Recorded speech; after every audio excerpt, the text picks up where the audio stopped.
buri uko ukoresheje skincare product kugira ngo ziguhe improvement, uhita uruhu rwawe rusa nabi, ruzana ibiheri, ruvuvuka. Ibiheri wabivura ntibikire, cyangwa dark spot aho kugira zikire ahubwo zigakomeza kwirabura. Ikibazo gishobora kuba atari ibiheri cyangwa ama dark spot, ahubwo ikibazo gishobora kuba ari barrier yawe yangiritse. Reka mu kanya turebe ibimenyetso bizakubwira ko barrier yawe yangiritse n'uburyo ki barrier yawe wayitaho ukayirinda ibyo bibazo byose.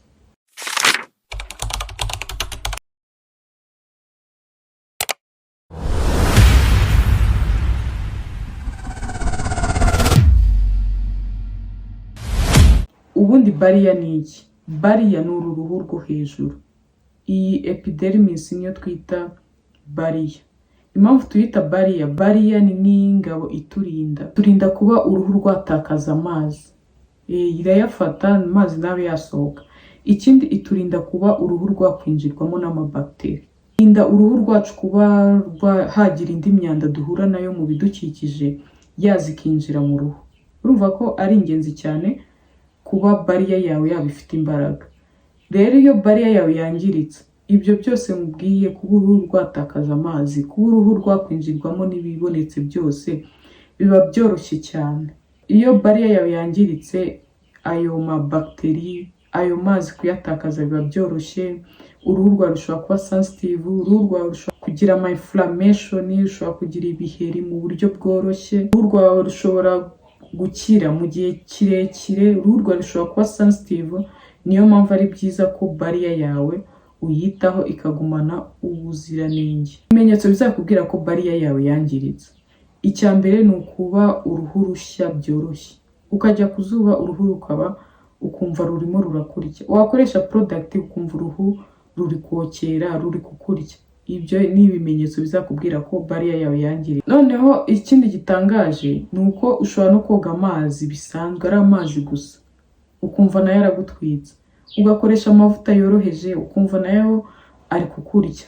Ugakoresha amazi ukumva uruhu narwo rugize reaction runaka, ukumva uruhu utangiye kurushimagura.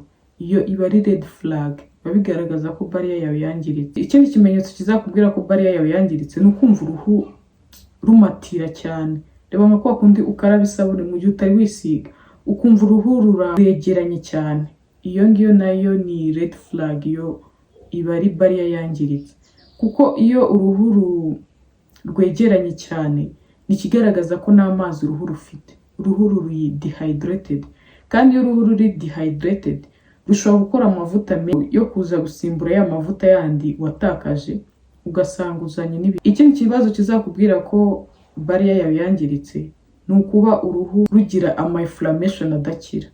Ugasanga nta biheri ufite, ariko uruhu ruratukura, cyangwa uruhu rwawe ntabwo rusa hose. Nayo ni ikimenyetso kizakubwira ko barrier yawe yangiritse. Mu bindi bizakubwira ko barrier yawe yangiritse ni ukuvura ibiheri ariko bikanga gukira. Ukagerageza byose ariko ibiheri bikanga gukira. Biba ari sign. Ibiheri bihoraho, amabara menshi, urabivura bikagenda bikongera bikagaruka, iyo ni barrier iba yarangiritse. Uba ukwiye kwibanda ku gusana barrier aho kwibanda ku kuvura ibiheri. Mu bindi bizakubwira ko barrier yawe yangiritse ni ugukoresha makeup aho kugira ngo zigufate ahubwo ukabona ziri gutandukana. Foundation ukabona yacitse amazi, wayikoresha ukabona yatandukanye, ukabona imikori mu maso. Urabona nkaha nambaye nisize foundation, ariko wowe ushobora kuyikoresha ukabona agahu ntabwo kanyerera. Niyo iba ari sign yuko barrier yawe ifite ikibazo. Makeup zawe zishobora kuba zifite karite nziza, ariko texture yawe igatuma makeup zitagufata. So icyo gihe ugomba gufixinga skin barrier yawe. Mu bindi bizakubwira ko uruhu rwawe barrier yangiritse ni ukuba sensitive.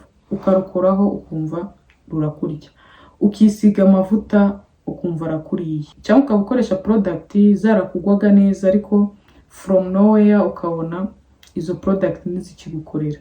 Iyo nayo ni red flag. Barrier yawe ishobora kuba yarangiritse. Nanone ugasanga dark spot zirakomeza kwirabura cyane. Impamvu ushobora kubitera ni uko ufite inflammation ku ruhu, kandi inflammation uko zigenda zikira ni nako zikuzanira ama dark spot. Inflammation ku ruhu, melanine iyo ibona uruhu rwawe rwatatswe ihita ikora irya bara ry'umukara ryo kugira ngo rikurinde, ugasanga ya ma dark spot aho gukira ahubwo ari kuba umukara cyane. Iyo nayo iba ari impamvu igaragaza ko ufite iki, barrier yangirika. Mu mpamvu zituma barrier yawe yangirika ni izihe?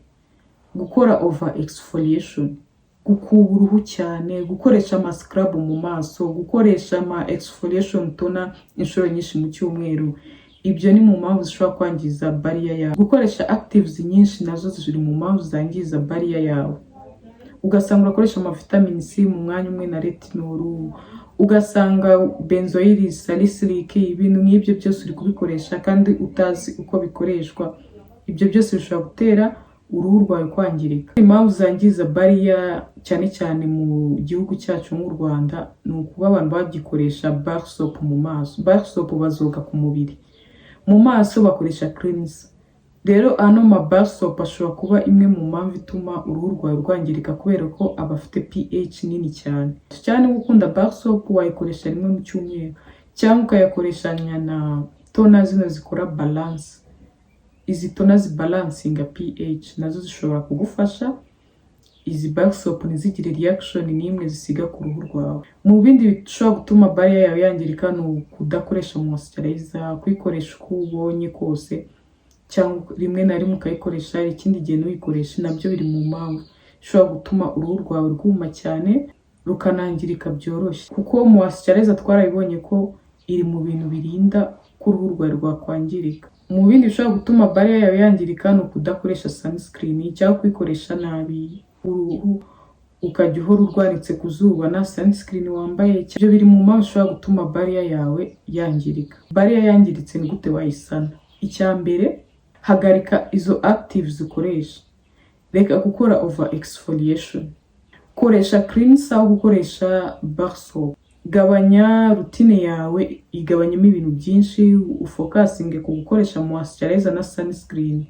Uruhu rwawe ruha ibyumweru 2 cyangwa 4 rubanze rwisane. Wahagaritse ibyo bintu byose rubanze rwisane, wowe uba uri gukoresha moisturizer na sunscreen gusa na cleanser nziza. Ubundi uruhu rureke rwisane, numara kumva rutakiri kukurya ubone kuzasubira kuri za product zawe. Kugira ngo barrier yawe ikire bifata igihe bitewe n'uburyo na degree uruhu rwawe rwarangiritsemo. Ntabwo bihita biza ku kanya, wihangane niba uruhu rwawe rwarangiritse, gake gake ruzagenda rwisubiranya. Ibibazo bimwe na bimwe uruhu rwacu ruhura narwo ntabwo bikenera product zirenze, ahubwo rimwe na rimwe bikenera gusana urwo ruhu rwawe rwo hejuru rwangiritse. Iyo barrier yawe imaze gukira nibwo uhita utangira kubona za skin care product gake gake zitangiye kuguha umusaruro. Sharinga mugenzi wawe ino video.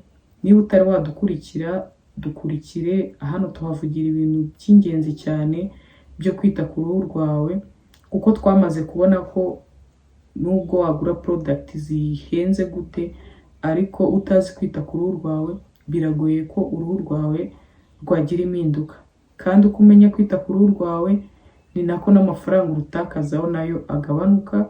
Ayo mafaranga yashore mu bindi, ubundi hano wige rwose uzasanga skin care ari ibintu byoroshye.